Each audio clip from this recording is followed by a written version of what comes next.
Good morning everyone. स्वागत है आपका अपने यूट्यूब चैनल स्टडी फैक्ट में। आज है 9 जून और 9 जून से जितने भी करंट अफेयर्स के क्वेश्चन बन सकते हैं तो आज हम उनके बारे में डिस्कस करेंगे। लेकिन उससे पहले करते हैं हम अपना कल का क्विक रिवीजन। रिजर्व बैंक द्वारा जारी एक सर्वेक्षण के अनुसार भारतीय अर्थव्यवस्था वित्त वर्ष पिछले 21 वर्षों में कितने प्रतिशत तक संकुचन कर सकती है? तो ये कर सकती है 1.5%। जून 2020 में प्रतियोगिता आयोग ने किसके साथ प्यूजो SA के प्रस्तावित विलय को मंजूरी दी है? तो ये मंजूरी दी है फिएट क्रिसलर ऑटोमोबाइल एनवी के साथ। किस राज्य ने एक समझौता ज्ञापन निगरानी प्रणाली शुरू की है? तो ये किया है उत्तर प्रदेश ने। पुस्तक the die fasting miracle from deprived to थादब के लेखक कौन है? तो ये हैं लुइक कॉन्टिन्हो। वेद मारवाह का निधन हो गया है, उनके द्वारा कौन सी पुस्तक लिखी गई है? तो ये लिखी गई है अनसिविल वॉर्स यानी pathology of terrorism in India. विश्व कीट दिवस या विश्व कीट दिवस या विश्व जागरूकता दिवस कब मनाया जाता है? तो ये मनाया जाता है 6 जून को। किस राज्य ने मेक संदेश ऐप लॉन्च किया है? तो ये लॉन्च किया है कर्नाटक राज्य ने। आइए शुरुआत करते हैं आज के अपने करंट अफेयर्स की। तो आज का हमारा करंट अफेयर्स का सबसे पहला प्रश्न है, किसने कैंसर के जल्द इलाज के लिए मैग्नेटो कैलोरिक सामग्री तैयार की है? तो ये की है ARCI ने। धातु शोधन एवं नई सामग्री के लिए अंतर्राष्ट्रीय उन्नत अनुसंधान केंद्र इंटरनेशनल एडवांस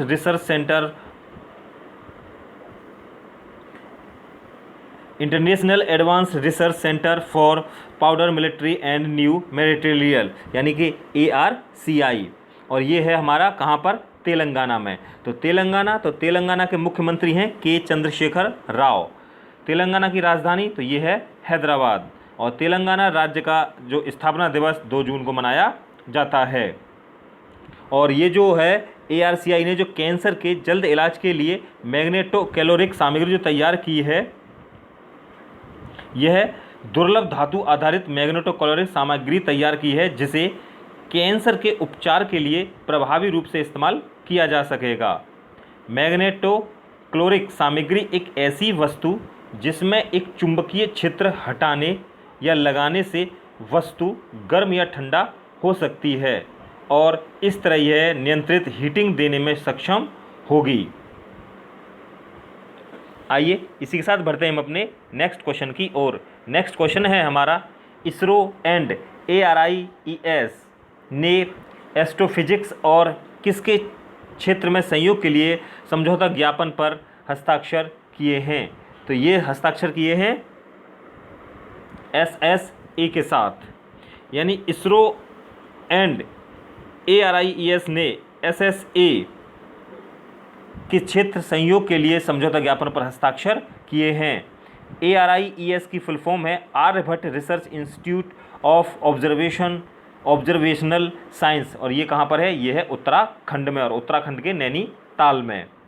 इसरो तो इसकी फुल फॉर्म है इंडियन स्पेस रिसर्च ऑर्गेनाइजेशन, और SSA की फुल फॉर्म है सर्व शिक्षा अभियान। तो भारतीय अंतरिक्ष अनुसंधान संगठन ने अंतरिक्ष सिचुएशनल अवेयरनेस SSA और एस्ट्रोफिजिक्स के क्षेत्र में सहयोग के लिए Aryabhatta research institute of observation sciences के साथ समझौते पर हस्ताक्षर किए हैं। यह MUs अंतरिक्ष ऑब्जर्वेशन ट्रैकिंग, अंतरिक्ष मौसम, खगोल भौतिकी में अनुसंधान और विकास स्थापना में इसरो और ARIES के बीच भविष्य के सहयोग के लिए योजना तैयार करना है, और ये इसकी करेगा भी। इसरो के जो निदेशक हैं वो हैं के सिवन, और इसका जो मुख्यालय है वो है बंगलुरु। स्थापना हुई है इसकी 1969 में, और ARIES की स्थापना हुई है 20 अप्रैल 1954 में, और ARIES की जो स्थित है, जो मैंने अभी बताया आपको, ये है उत्तराखंड के नैनीताल में। आइए इसी के साथ बढ़ते हैं हम अपने नेक्स्ट क्वेश्चन की ओर। नेक्स्ट क्वेश्चन है हमारा, UNADAP ने किसको goodwill ambassador for the poor बनाया है? तो ये बनाया है एम नेत्रा को। तमिलनाडु की 13 वर्षीय लड़की एम नेत्रा को संयुक्त राज्य के विकास और शांति संघ यानी United Nations association for development and peace द्वारा goodwill ambassador for the poor के रूप में नियुक्त किया है। UNADAP ने कहा कि नेत्रा को न्यूयॉर्क में संयुक्त राष्ट्र UN सम्मेलनों में बोलने का अवसर दिया जाएगा।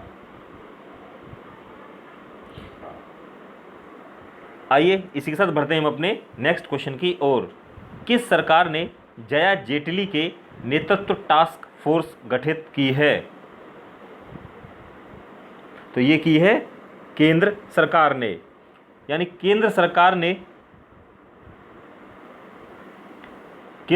ने जया जेटली के नेतृत्व में गठित की टास्क फोर्स।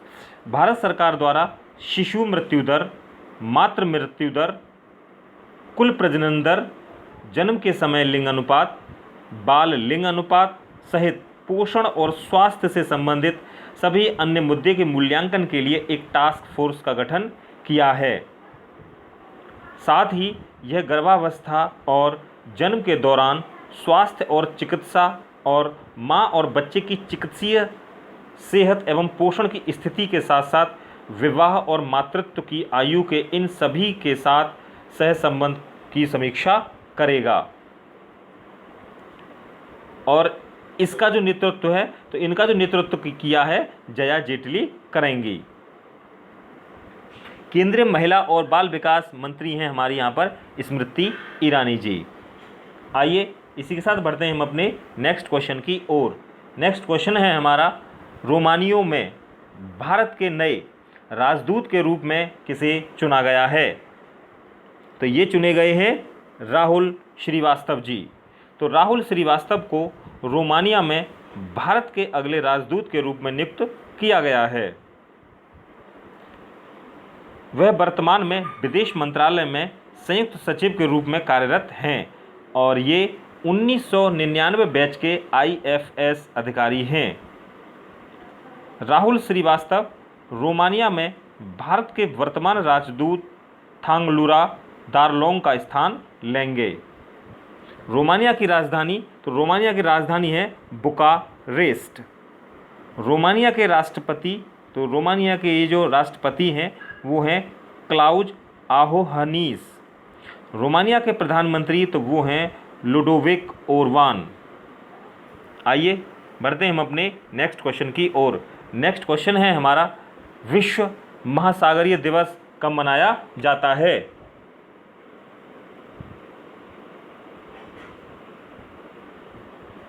बताइए विश्व महासागरीय दिवस कब मनाया जाता है? तो ये मनाया जाता है 8 जून को। हर साल विश्व स्तर पर 8 जून को वर्ल्ड ओशियन डे यानी कि विश्व महासागर दिवस मनाया जाता है। यह दिन हमारे जीवन में महासागर के महत्व और इनके संरक्षण के लिए जरूरी प्रयासों के बारे में वैश्विक जागरूकता बढ़ाने के लिए मनाया जाता है। संयुक्त राष्ट्र विश्व महासागरीय दिवस 2020 का जो विषय है वो है innovation for a sustainable ocean. आइए इसी के साथ बढ़ते हैं हम अपने नेक्स्ट क्वेश्चन की ओर। नेक्स्ट क्वेश्चन है हमारा, विश्व खाद्य सुरक्षा दिवस कब मनाया जाता है? तो ये मनाया जाता है 7 जून को। विश्व खाद्य सुरक्षा दिवस 7 जून 2020 को मनाया गया। इस समय पर इस दिन को मनाए जाने का उद्देश्य विभिन्न खाद्य जनित जोखिमों और इसके रोकथाम के उपायों के बारे में जागरूकता बढ़ाना है। साथ ही इस दिन एक अभियान जागरूकता भी चलाया जाता है कि किस प्रकार खाद्य सुरक्षा हमारे लिए अधिक महत्वपूर्ण है, जो जीवन के विभिन्न अन्य महत्वपूर्ण कारकों जैसे मानव स्वास्थ्य, आर्थिक विकास और कई अन्य से संबंधित है। इस दिन निश्चित रूप से खाद्य सुरक्षा और कृषि, सतत विकास और बाजार पहुंच जैसे अन्य तत्वों के बीच एक संबंध भी सुनिश्चित किया जाता है। यहाँ पर हमारे करंट अफेयर्स के क्वेश्चन समाप्त होते हैं। पढ़ते हैं हम अपना कल का प्रश्न। कल का हमारा प्रश्न है, किस राज्य के उपराज्यपाल ने सैलरी ट्रैकर मोबाइल ऐप मेरा वतन लॉन्च किया है? तो ये लॉन्च किया है जम्मू कश्मीर ने। इसका जवाब हमें मनोज कुमार ने, सोनू ने, दीपक, पूजा, देवेश, देबू, रवि, मितेश ने दिया है। पढ़ते हैं आज का सवाल। आज का हमारा सवाल है, किसने safe online learning in the times of कोविड-19 सूचना पुस्तक लॉन्च की है? ऑप्शन ए केंद्र मंत्री, ऑप्शन बी स्वास्थ्य मंत्री, ऑप्शन सी वित्त मंत्री और ऑप्शन डी विकास मंत्री। इसका जवाब हमें कमेंट बॉक्स के माध्यम से ज़रूर दीजिएगा। वीडियो आपको कैसी लगती है ये हमें ज़रूर बताएं। वीडियो को लाइक करें, शेयर करें, सब्सक्राइब करें। धन्यवाद। जय हिंद।